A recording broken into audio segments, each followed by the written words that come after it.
pagi hari ini kita akan masuk dalam acara Fajar Pengharapan. Dalam acara Fajar Pengharapan mari kita belajar kembali Alkitab kita, dan saya membawakan satu judul, apakah pencobaan itu dari Allah, ya. Judulnya, apakah pencobaan itu dari Allah. Oleh sebab itu mari kita buka Alkitab kita, saudara-saudara. Ya, sebelumnya kita membuka Alkitab kita akan mendengarkan satu pujian yang akan dibawakan oleh Pak Apin. Silakan Pak Apin. Diterima Bapak Martin. Selamat pagi, origin ending kasadayana lah. Terutama disusukan udah bangun belum endak, maman gitu. Semoga aja ya. Karena udah standby katanya Kang Apin, HP ini juga ada gitu. Ya, untuk yang di wilayah Kawasan Pasir Sereh, Pasir Nangka, Jatinunggal, Palalangon, semoga aja kita pada pagi ini mendapatkan berkat, dan senantiasa Tuhan juga mencurahkan berkat pada kita, sehingga pada pagi ini saya dan Martin telah hadir di studio ini untuk membawakan firman, dan akan saya angkat satu pujian untuk membuka jalan ini. Akan ambil dari buku nyanyian Gereja Kerasulan Baru, satu judul Biar Angin Ribut Mendelu. Itu mungkin satu cobaan buat kita ataupun dari siapa, nanti akan kita dengarkan. Untuk itu akan saya pujikan.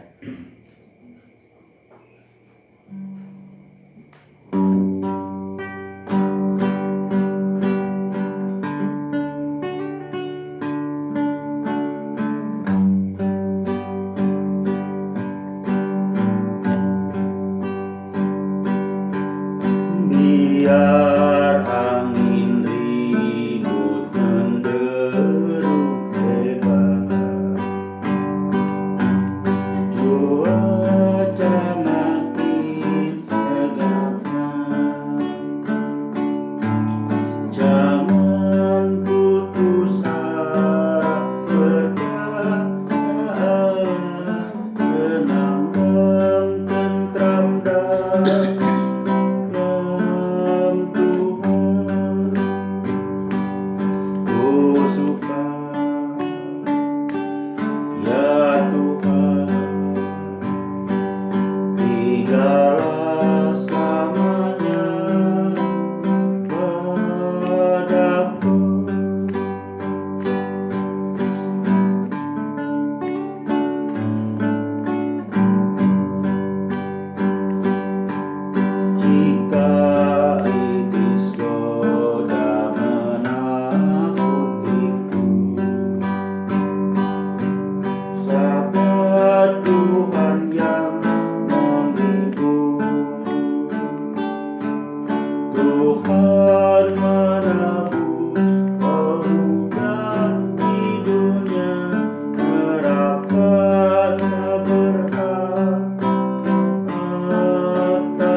Itulah Bapak Ibu dan saudara-saudaraku satu pujian yang mengatakan damailah, ya, apa namanya judulnya itu? Biar angin ribut, ya saudara-saudara. Nah saudaraku, kita akan berdoa terlebih dahulu. Bapa di surga, hamba-Mu datang kembali ya Tuhan. Hamba-Mu datang mengucap syukur dan berterima kasih di pagi hari yang indah ini. Hamba-Mu masih diberi kesempatan untuk menyampaikan firman Tuhan. Berbicaralah kepada hamba-Mu ya Tuhan, agar hamba-Mu dapat berbicara kepada saudara-saudara kami. Terima kasih Bapa, hamba-Mu berdoa di dalam nama Tuhan kami Yesus Kristus yang menjadi juru selamat kami dan penebus kami. Amin.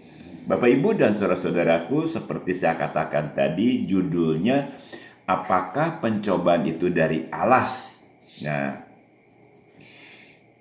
kita akan belajar kembali saudara-saudara membuka Alkitab kita dan membaca firman-Nya tentunya ya. Tema pagi hari ini saya katakan tadi, apakah pencobaan itu dari Allah atau dari iblis? Karena sering terdengar saudara-saudara, orang kalau sedang ditimpa musibah katanya sedang dicobai Allah. Apakah betul Allah sedang mencobai manusia? Alkitab, saudara-saudara, yang akan menjawab permasalahan ini, apakah pencobaan itu dari Allah atau dari iblis? Mari kita lihat terlebih dahulu di dalam Matius pasal 6, saudara-saudara.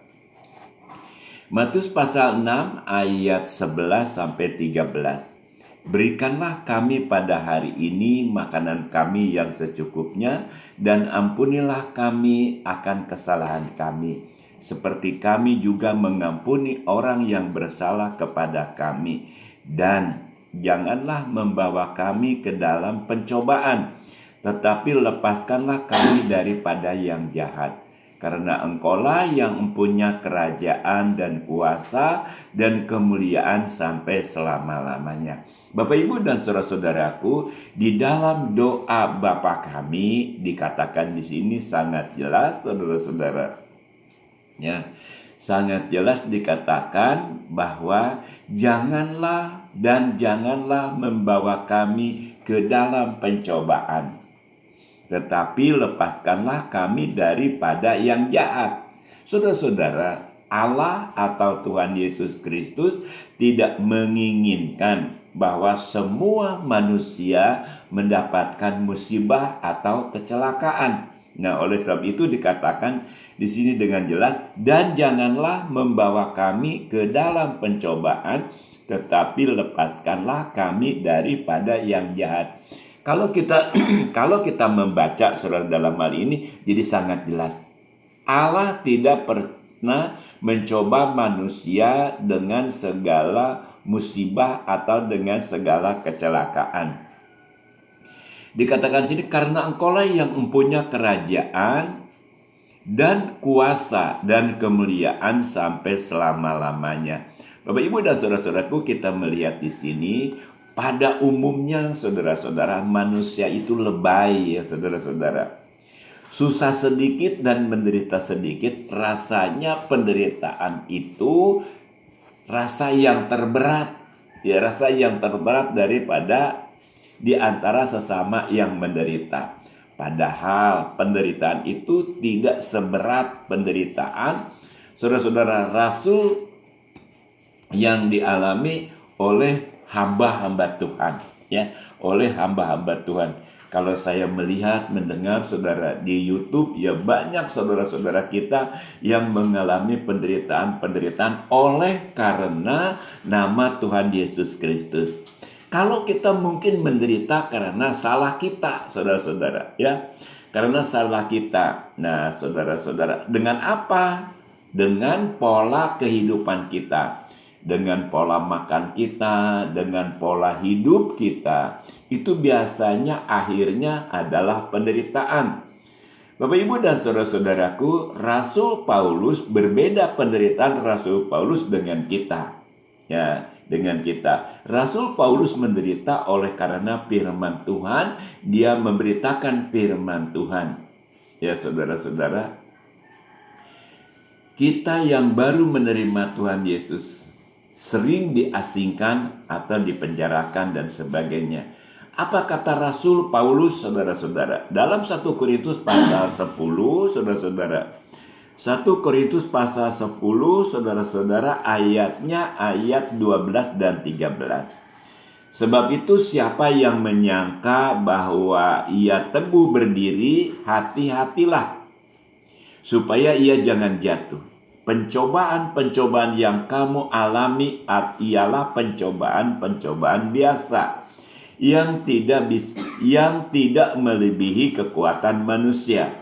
Sebab Allah setia dan karena itu Ia tidak akan membiarkan kamu dicobai melampaui kekuatanmu. Pada waktu kamu dicobai akan memberikan kepadamu jalan keluar sehingga kamu dapat menanggungnya. Bapak, Ibu, dan saudara-saudaraku, Rasul Paulus memang benar dia mengalami satu penderitaan saya katakan tadi, oleh karena nama Tuhan Yesus Kristus. Terima kasih nih kepada Teh Yohana yang ada di Depok ya. Apa kabar Teh yang di Depok nih, pada sehat-sehat semua?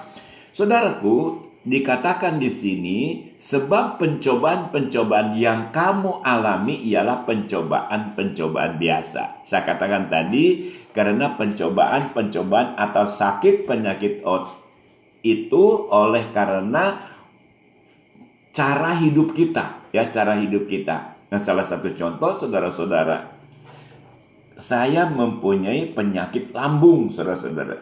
Nah, dengan penyakit lambung ini, saudara-saudara, karena pola makan saya yang tidak benar, pola makan saya, saudara-saudara, tidak menyadari bahwa tubuh saya ini sudah tua, ya saudara-saudara. Jadi makan dibiasakan dengan waktu masih muda.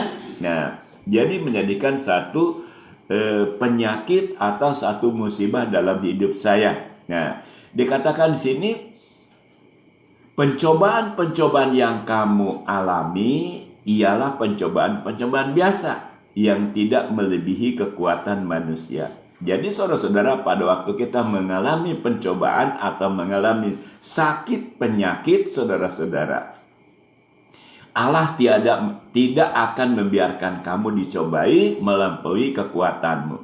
Pada waktu kamu dicobai, Ia akan memberikan kepadamu jalan keluar. Mungkin saudara-saudara, jalan keluar itu adalah kesembuhan. Kalau memang harusnya waktu kita mati, sekalipun berobat kemanapun juga saudara-saudara, kita akan mati saja. Jadi ada sesuatu, ya, ada sesuatu hal yang harus kita ketahui. Saudara, Nabi Ayub menyatakan, Teh Neng, ya, Nabi Ayub mengatakan bahwa bencana atau musibah itu bukan dari luar kehidupan kita, melainkan dari dalam diri kita yang menimbulkan bencana, ya saudara-saudara, yang menimbulkan bencana bagi kita.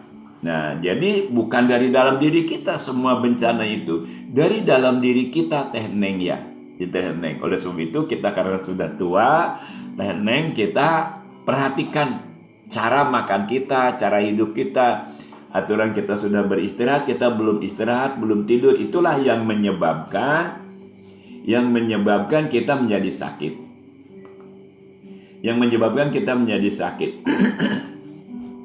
Seperti dikatakan dalam Ayub pasal 5, Teh Neng, ayat 6 sampai 7.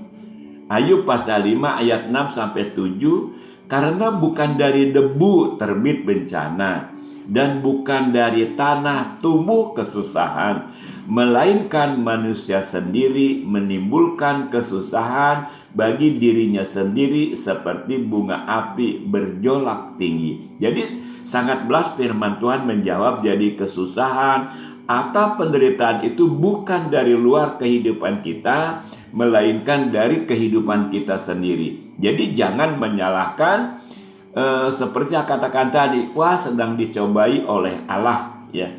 Apa sedang dicobai, apa sedang diberikan salib, katanya, ya, salibnya. Tuhan tidak memberikan hal yang demikian, saudara-saudaraku. Saudara, kita akan melihat contoh bahwa musibah atau kesusahan itu dibuat oleh kita sendiri, ya. Seperti dalam cerita, saudara-saudara, seperti dalam cerita anak bungsu yang telah menghabiskan harta orang tuanya, saudara-saudara. Harta orang tuanya dihabiskan, dijual, uangnya dipakai poya-poya. Ya, dipakai poya-poya. Nah, setelah habis uangnya, dia menderita kelaparan. Ya, coba kalau dia tidak meninggalkan orang tuanya, ya, kalau dia tidak meninggalkan orang tuanya bersama-sama dengan orang tuanya, dia tidak akan kelaparan. Yuk kita baca dalam Alkitab Lukas, saudara-saudara, Lukas pasal 15 ayat 13 sampai 16. Ini pengalaman, ya. Pengalaman anak bungsu, saudara. Beberapa hari kemudian anak bungsu itu menjual seluruh bagiannya. Itu lalu pergi ke negeri yang jauh. Di sana ia memboroskan harta miliknya dengan hidup berpoya-poya. Setelah dihabiskannya semuanya, timbullah bencana kelaparan di dalam negeri itu dan ia pun mulai melarat. Lalu ia pergi dan bekerja pada seorang majikan di negeri itu. Orang itu menyuruhnya ke ladang untuk menjaga babinya. Lalu ia ingin mengisi perutnya dengan ampas yang menjadi makanan babi itu. Tetapi tidak seorang pun yang memberikan kepadanya. Bapak, Ibu, dan saudara-saudaraku, ini contoh yang nyata, ya. Sekalipun ini hanya contoh tapi nyata. Kalau kita memboroskan harta kita, memboroskan hidup kita, memboroskan kesehatan kita, kita akan mengalami seperti itu. Ya. Bagaimana caranya memboroskan kehidupan kita, saudara-saudara? Hidup kita berpoya-poya, mabuk-mabuk, saudara-saudara, berzina, berbuat sesuka hati kita. Maka ingat, saudara-saudara, kita akan mengalami di akhir kehidupan kita. Saya perhatikan, saudara-saudara, orang yang mabuk-mabuk, belum berumur, saudara-saudara, sudah mengalami stroke, ya, saudara-saudara. Udah mengalami stroke, tidak bisa berbuat apa-apa, menyusahkan orang yang hidup, yang ada di sekelilingnya. Karena apa? Karena dia memboroskan hidupnya, saudara-saudara, untuk kesenangan duniawi itu. Maka saya ingatkan bagi saudara-saudara yang masih mabuk-mabuk, saudara-saudara, ya, masih mabuk-mabuk, daripada untuk mabuk-mabuk, saudara-saudara, ya, daripada untuk mabuk-mabuk, pergunakan uangnya untuk kehidupan kita. Mungkin saudara bisa menabungnya, mungkin saudara bisa membelikan sesuatu untuk masa depan kita.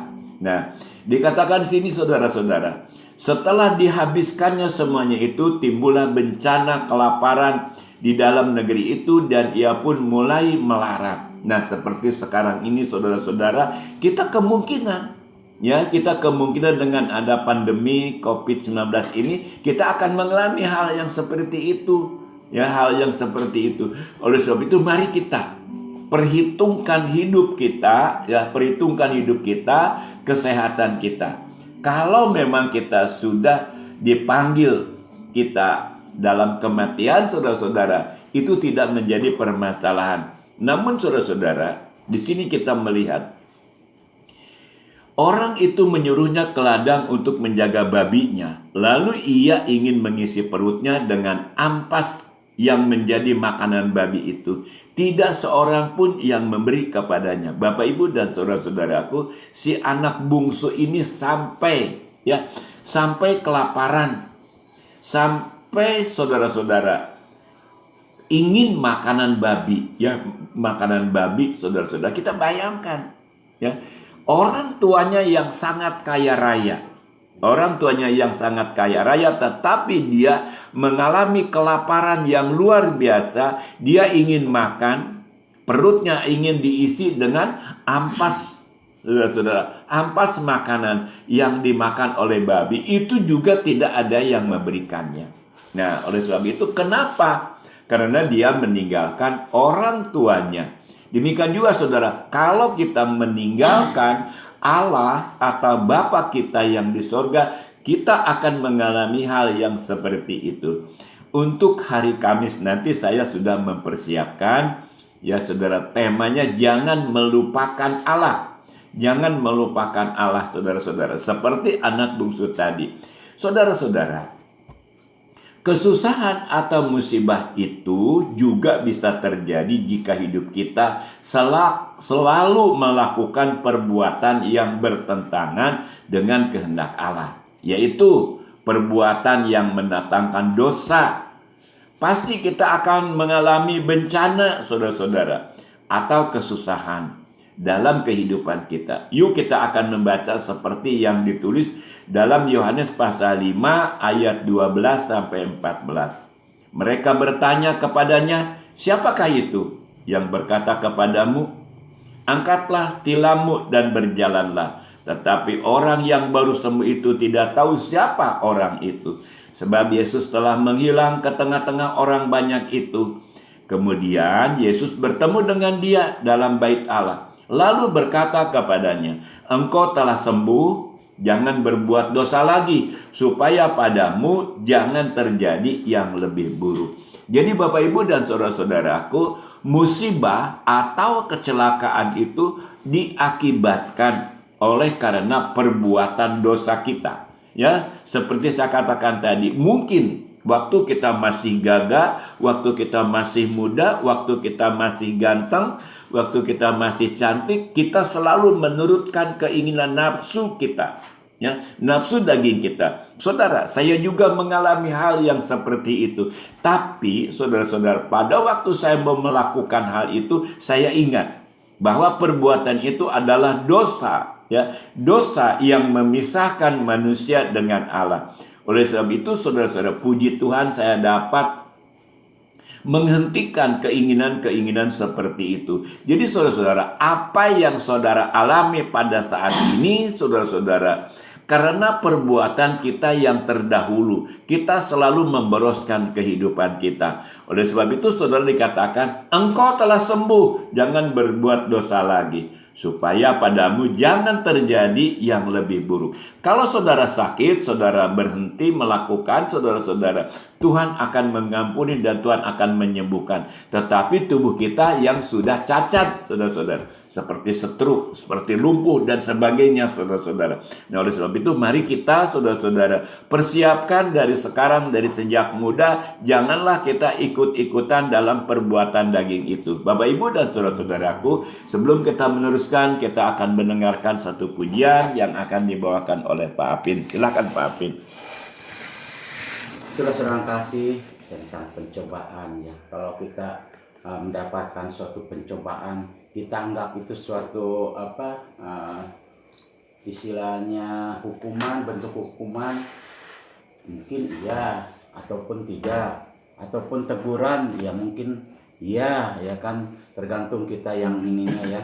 Karena pencobaan itu mungkin datangnya bisa dikarenakan oleh ulah kita, kata Mama Martin tadi, karena perbuatan kita, yaitu kalau kita koreksi diri kita mungkin ya memang bisa terjadi demikian karena kita sendiri mungkin tidak turut perintah Tuhan, apa yang diperintahkan Tuhan kepada kita, lalu kita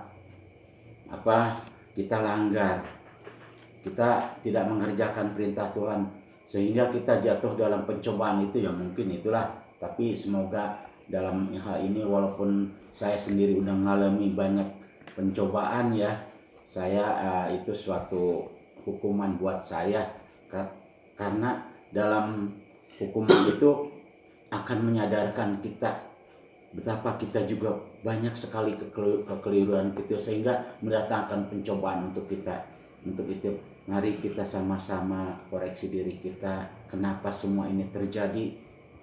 Mungkin kalaupun kita tidak berbuat apa, itu kehendak Tuhan ya. Kita percaya Tuhan pun tidak akan memberati kita dalam hal ini, karena tahu kemampuan kita masing-masing. Saya akan angkat satu pujian dari buku Kidung Kabungahan nomor 196.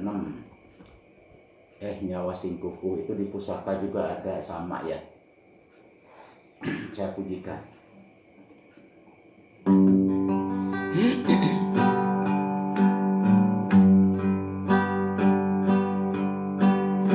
Nyawa Singkuku masing percaya,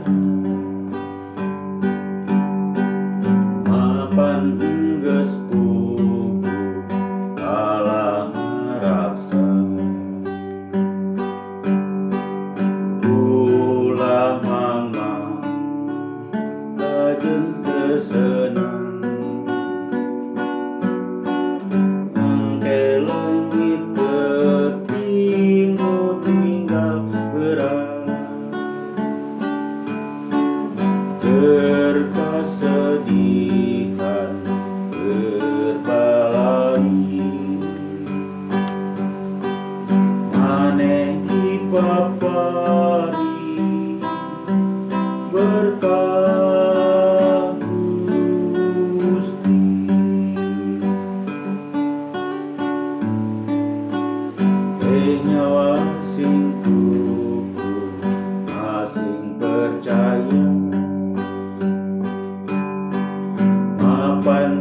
tugasku Allah raksa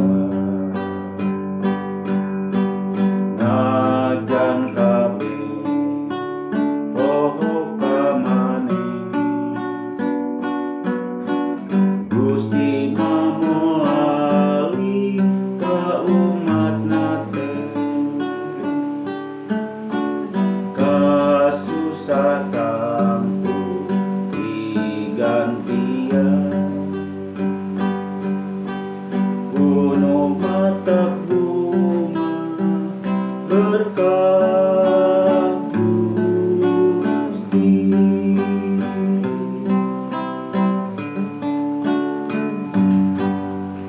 Bapak Ibu dan saudara-saudaraku, satu pujian yang indah yaitu masing kukuh. Masing kukuh itu ya tetap, ya bertetap, saudara-saudara.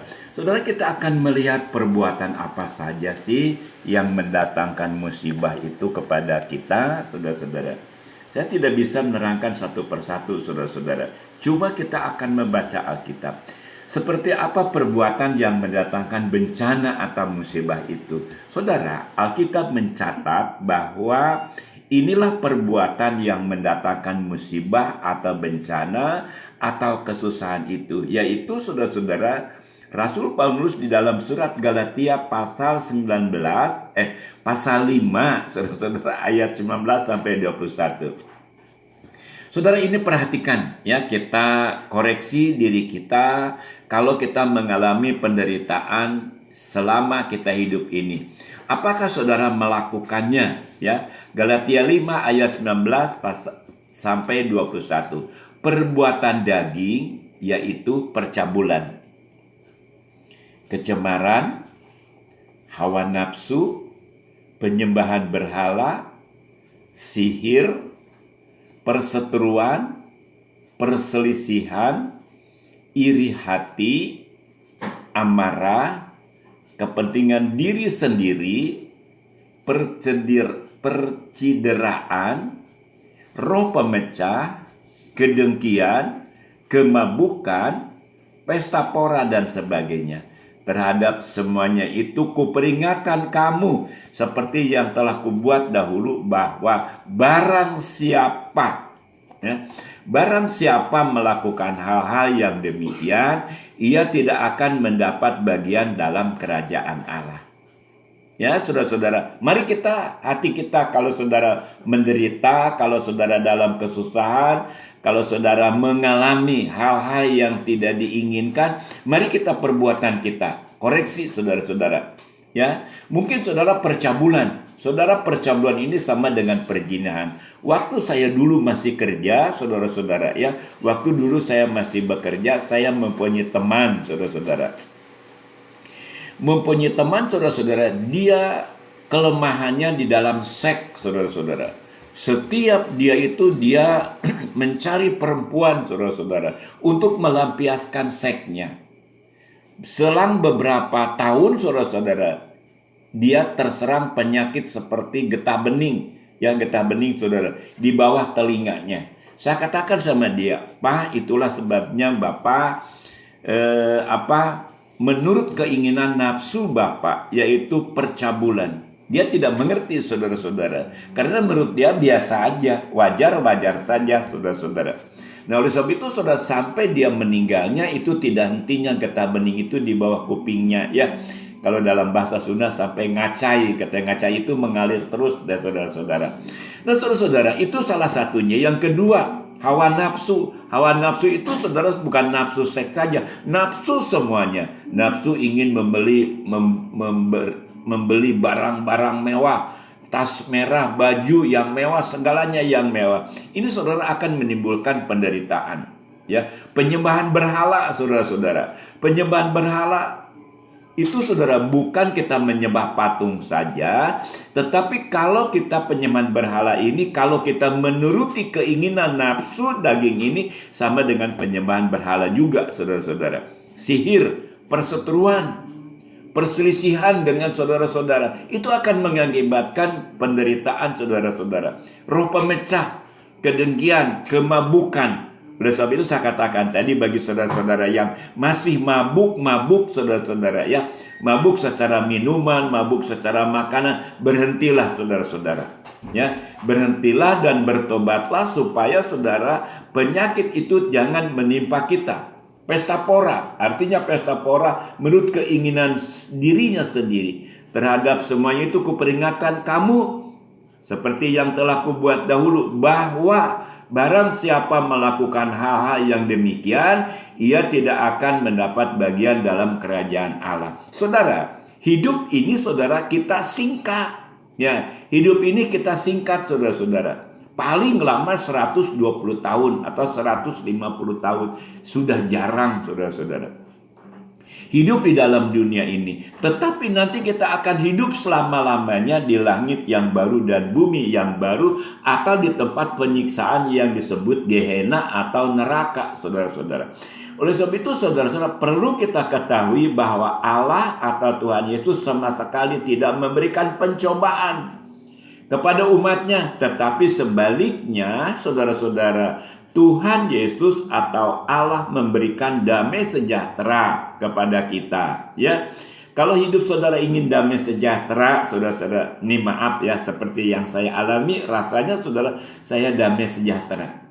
Ya, karena apa? Karena saya berusaha dari sejak muda, saudara-saudara. Saya berusaha melawan keinginan nafsu itu, saudara-saudara. Nafsu untuk mabok-mabok, nafsu untuk hubungan seks, nafsu dan sebagainya, saudara-saudara. Saya berusaha melawan keinginan-keinginan itu. Puji Tuhan, dalam usia senja ini, saudara-saudara, saya merasa bahagia. Ya, saya merasa bahagia. Oleh sebab itu, saudara-saudara, kalau saudara ingin berbahagia, sekalipun kalau saudara telah melakukannya, mari kita berhenti. Ya, mari kita berhenti dan mendekatkan diri kepada Allah dengan cara saudara-saudara mendengarkan firman Tuhan, membaca firman Tuhan, dan melakukan firman Tuhan. Itulah caranya saudara-saudara. Kalau saudara ingin berbahagia. Karena Tuhan Yesus meninggalkan kebahagiaan untuk kita. Kita akan membaca dalam Yohanes pasal 14 ayat 27 sampai 28. Damai sejahtera kutinggalkan bagimu, damai sejahtera kuberikan kepadamu, dan apa yang kuberikan tidak seperti yang diberikan oleh dunia kepadamu. Janganlah gelisah dan gentar hatimu. Kamu telah mendengar bahwa aku telah berkata kepadamu, aku pergi, tetapi aku datang kembali kepadamu. Sekiranya kamu mengasihi aku, kamu tentu akan bersukacita karena aku pergi kepada Bapakku, sebab Bapa lebih besar daripada aku. Bapak, Ibu, dan saudara-saudaraku, sangat jelas ya, sangat jelas. Kalau Bapak Ibu ingin sejahtera dalam hidup ini, mulai saat ini, saudara-saudara, berhentilah melakukan yang tidak berkenan dalam hidup saudara. Untuk saudara berhenti, ya, berhenti melakukannya, supaya hidup saudara, di akhir hidup saudara, saudara mengalami satu damai sejahtera. Saudara harus yakin bahwa Allah atau Bapa di surga tidak memberikan pencobaan, tapi Bapa atau Tuhan Yesus memberikan damai sejahtera. Bagi Bapak Ibu dan saudara, kalau hidupnya gelisah pada saat sekarang, saudara-saudara, periksa hidup kita. Periksa hidup kita. Kalau hidup kita memang demikian seperti tadi dikatakan dalam Galatia 5 ayat 19 sampai 21, berhentilah saudara-saudara, ya. Berhentilah. Seandainya saudara sekarang sedang melakukan percabulan, kecemaran, hawa nafsu, penyembahan berhala, sihir, perseteruan, perselisihan, iri hati, amarah, kepentingan diri sendiri, percideraan, roh pemecah, kedengkian, kemabukan, pesta pora, dan sebagainya, berhentilah. Masih ada waktu saudara-saudara. Masih ada waktu kita untuk berhenti dan kita mengingat karya Tuhan Yesus Kristus, dan Tuhan Yesus akan meninggalkan bagi saudara dan saya adalah damai sejahtera. Yohanes 14 ayat 27-28. Damai sejahtera ku tinggalkan bagimu, saudara-saudara. Damai sejahtera ku berikan kepadamu. Apa yang saya alami sekarang ini, saudara-saudara, saya dapat merasakannya di akhir hidup ini saudara-saudara ya, bukan akhir hidup, di dalam hidup senja ini ya, senja atau lansia saudara-saudara. Saya mengalaminya saudara-saudara, sangat luar biasa. Allah selalu memperhatikan kehidupan kita. Damai sejahteraku kuberikan padamu, dan apa yang kuberikan tidak seperti yang diberikan oleh dunia kepadamu. Bapak Ibu dan saudara-saudara, dua-duanya saya telah mengalami. Apa yang diberikan dunia, harta benda, saudara-saudara, hanya sementara. Paling beberapa hari, kesananya sudah tidak bahagia lagi, saudara-saudara. Kamu telah mendengar bahwa aku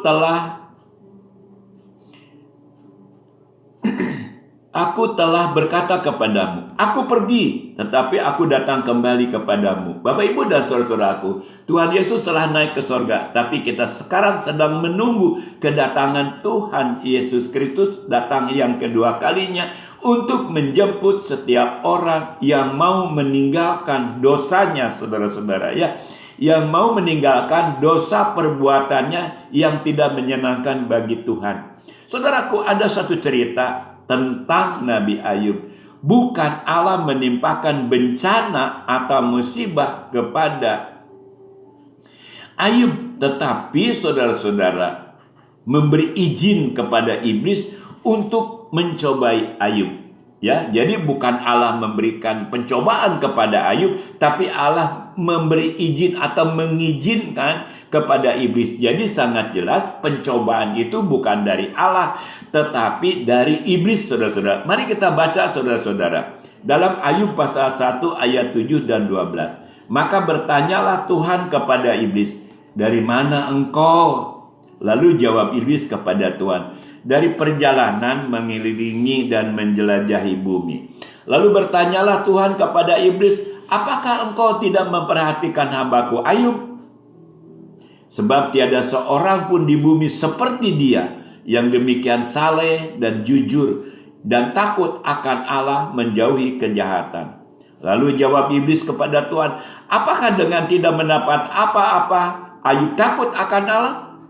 Bukankah engkau yang membuat pagar sekeliling dia dan rumahnya serta segala yang dimilikinya? Apa yang dikerjakannya telah kau berkati, dan yang apa yang dimilikinya makin bertambah di negeri itu. Tetapi ulurkanlah tanganmu dan jamahlah segala yang dipunyainya itu, ia pasti mengutuki engkau di hadapanmu. Saudara-saudaraku, maka firman Tuhan kepada iblis, nah, segala yang dipunyainya ada dalam kuasamu, hanya janganlah engkau mengulurkan tanganmu terhadap dirinya. Kemudian pergilah iblis dari hadapan Tuhan. Bapak Ibu dan saudara-saudaraku, ya, saudara-saudaraku, iblis tidak berkuasa menjamah kita kalau kita hidup bersama-sama dengan Tuhan. Ya, iblis tidak akan menjamah kita, ya Pak Yoram Ali Ambar ya. Pak Yoram Ali Ambar ini di mana ya? Nah, jadi iblis, saudara-saudara, bukan Allah memberi pencobaan kepada manusia, tapi iblis yang menggoda manusia dengan seizin Allah. Kalau saudara hidup bersama-sama dengan Tuhan, saudara-saudara, ya, hidup bersama-sama dengan Tuhan, kalau kita sampai jatuh ke dalam pencobaan itu, ada rencana Allah. Ya, ada rencana Allah dalam hidup kita ini. Seperti yang sekarang alami di seluruh dunia, saudara-saudara.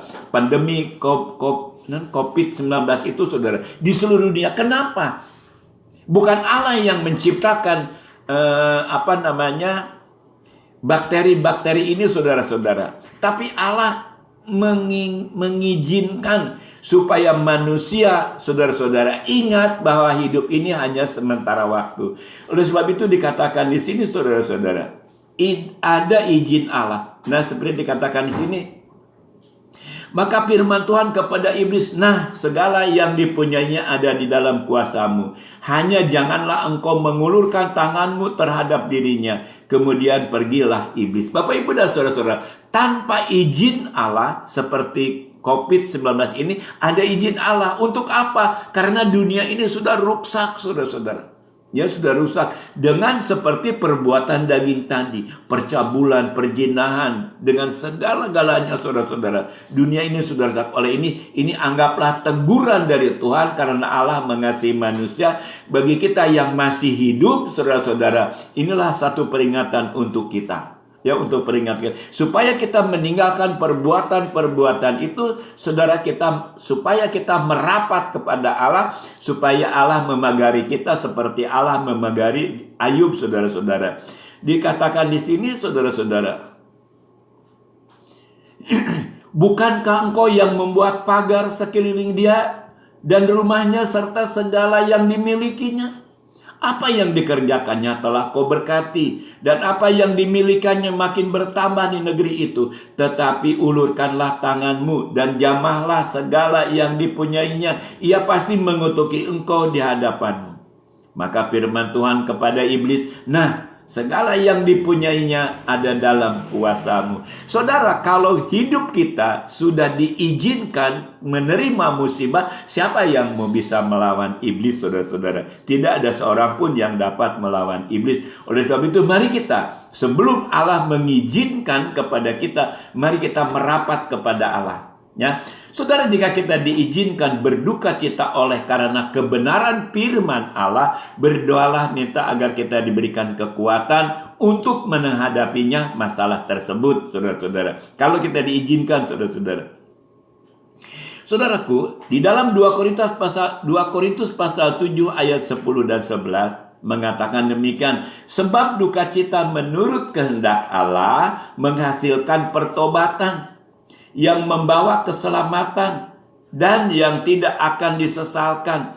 Tetapi duka cita dari dunia ini menghasilkan kematian. Sebab perhatikanlah betapa justru duka cita yang menurut kehendak Allah itu mengerjakan pada kamu kesungguhan yang besar. Bahkan pembelaan diri, kejengkelan, ketakutan, kerinduan, kegiatan, penghukuman. Di dalam semuanya itu kamu telah membuktikan bahwa kamu tidak bersalah. Bapak, Ibu, dan saudara-saudaraku, Rasul Paulus mengingatkan kepada kita bahwa kalau kita mengalami duka cita, ya, mengalami duka cita, saudara-saudara, oleh karena Allah mengasihi kita, seperti Pak Apin katakan tadi, dia telah merasakannya, ya, telah merasakannya duka cita karena supaya Pak Apin meninggalkan perbuatan. Saya nggak tahu perbuatan apa, ya, saudara.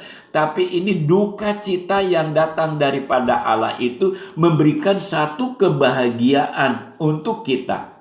Mungkin saudara, kalau diberi kesempatan untuk melayani pekerjaan Tuhan, layanilah dengan sungguh-sungguh, ya, dengan sungguh. Nanti saya sudah mempersiapkan kata melayani. Kata melayani itu, saudara-saudara, bukan kita membawakan firman Tuhan, bukan menjadi pendeta, bukan menjadi majelis gereja. Melayani itu, saudara-saudara, yang sebenarnya menyenangkan hati Tuhan. Saya nggak tahu persis. Saya mulai melayani pekerjaan Tuhan dari tahun 74, saudara-saudara. Dari tahun 74 sampai sekarang. Saya nggak tahu menyenangkan hati Allah atau menyusahkan hati Allah. Oleh sebab itu saya mohon kepada Tuhan, saudara-saudara, supaya pelayanan saya ini dapat menyenangkan hati Allah. Karena arti pelayanan itu adalah menyenangkan hati Allah. Bapak, Ibu, dan saudara-saudaraku, kesimpulan dari pengajaran ini, apapun yang kita lakukan untuk melayani pekerjaan Tuhan, janganlah kendor. Tetapi tetap bersemangat terus menurut talenta kita masing-masing yang Tuhan telah berikan kepada kita. Karena tidak akan sia-sia pekerjaan kita untuk Tuhan. Tidak akan sia-sia pekerjaan kita. Tuhan akan memperhatikan segala kebutuhan yang kita butuhkan. Oleh sebab itu, saudara, sekalipun dalam usia senja ini, saudara-saudara, saya tidak patah semangat. Ya, tempo-tempo memang ada, saudara, saya patah semangat untuk melakukan ini. Tapi karena saya ingat akan firman Tuhan, kita akan baca dalam 1 Korintus pasal 15 ayat 57 sampai 58, saudara-saudara. Tetapi syukur kepada Allah yang telah memberikan kepada kita kemenangan oleh Yesus Kristus Tuhan kita. Karena itu, saudara-saudaraku kekasih, berdirilah teguh, janganlah goyah. dan giatlah selalu dalam pekerjaan Tuhan, sebab kamu tahu bahwa dalam persekutuan dengan Tuhan, jerih payahmu tidak sia-sia. Bapak, Ibu, dan saudara-saudaraku, inilah yang saya lakukan. Karena saya yakin jerih payah saya dari tahun 74, saudara-saudara, sampai hari ini Tuhan tidak akan membiarkan dan Tuhan tidak akan menyia-nyiakan apa yang saya telah kerjakan. Kiranya firman Tuhan dapat menyegarkan rohani kita atau menyegarkan hati kita dan menjadikan satu wawasan bahwa Allah tidak pernah mencobai manusia. Ya, Allah tidak pernah mencobai manusia. Yang pernah mencobai itu adalah perbuatan kita yang salah. Kiranya Tuhan Yesus memberkati kita. Amin. Kita akan tutup dengan satu pujian oleh Pak Apin. Silakan Pak Apin. Saudara kasih, demikianlah firman Tuhan yang telah kita dengar. Sudah jelas, tentunya sudah dipahami ya. Lalu tinggal sikap kita bagaimana ya untuk merealisasikan dalam hal ini. Tentunya kita harus padan dengan apa yang telah tadi kita dengar tentang perbuatan kita sendiri dan apa yang harus kita lakukan tentang hal ini. Kita hanya bisa pasrah diri dalam penantian ini, kapan waktunya Tuhan datang untuk kita. Kita harus senantiasa bersiap dan berjaga-jaga. Seandainya Tuhan datang, kita juga kalau misalkan untuk mempersiapkan kedatangan Tuhan, monggo. Karena kita hanya sebatas manusia biasa, tentunya kita hanya bisa hidup, melakukan. Terkadang saya juga suka melakukan firman sesuka saya sendiri tanpa melihat bagaimana nanti kita itu hidup berkenan di hadapan Allah, di hadapan Tuhan. Kita tidak tahu, Tuhan yang menilai dan kita sendiri bisa kita perbaiki dari saat ini. Mari kita nantikan kedatangan Tuhan yang kita tahu ya banyak sekali tentang cobaan dan tentang kejadian-kejadian ini satu cobaan untuk manusia, tapi kita yakin dan percaya datangnya Tuhan bukan untuk mencoba kita, tapi karena kasih setia dan sayangnya Tuhan terhadap kita, sehingga Tuhan datang sendiri juga untuk menyayangi kita semua. Mari kita nantikan Tuhan dalam satu pujian. Saya ambil dari pujian itu paduan suara Gereja Kerasulan Pusaka, menanti kedatangan Tuhan.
Itulah Bapak Ibu dan saudara-saudara pujian yang terakhir dibawakan oleh Pak Apin. Mari kita tutup di dalam doa. Bapa di dalam kerajaan surga, pada pagi hari ini hamba-Mu mengucap syukur dan berterima kasih di mana pada kesempatan ini kami telah diingatkan oleh firman Tuhan bahwa bencana, kesusahan, penyakit bukan datang dari Allah, tetapi datang dari diri kami sendiri. Terima kasih Bapa, di mana pada saat ini ada saudara kami yang sedang mendengarkan firman Tuhan. Firman Tuhan telah menjawab saudara kami di dalam doanya. Jadi untuk kami hidup yang sehat ini, Bapa, kami harus menjauhi segala perbuatan-perbuatan yang tidak berkenan di hadapan-Mu ya Bapa. Bapa dalam kerajaan surga, hamba-Mu henti-hentinya berdoa untuk seluruh pendengar Radio Citra Kasih dimanapun kami berada pada saat ini, dimanapun berita firman Tuhan nyampe kepada saudara-saudara kami, di mana saudara kami yang sedang sakit, Tuhan, firman Tuhan sendiri yang menyembuhkan saudara kami.